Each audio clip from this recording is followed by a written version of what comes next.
Ma huwa al-i'rab? Ano ang i'rab?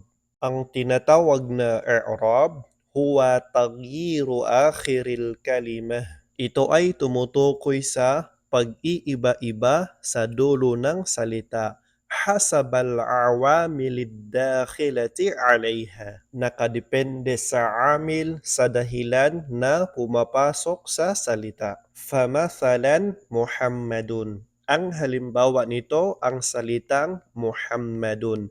Inda raf'i misal Ja'a Muhammadun. Sa marfu' ang halimbawa nito Ja'a Muhammadun.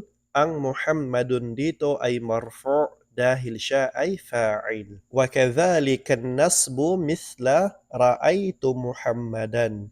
Ganon din ang halimbawa nito kapag siya ay mansub. Ang salitang Muhammadan dito, siya ay maf'ulun bihi, kaya siya ay mansub. Wal jarru mithla sallamtu ala Muhammadin. Ganon din ang majrur, halimbawa, sallamtu ala Muhammadin. Ang Muhammadin, ito ay majrur dahil sa harful jar na ala. Sa madaling salita, ang salitang Muhammadun, ito ay mu'rab. Salitang i'rab dahil nag-iiba-iba ang dulo ng salita.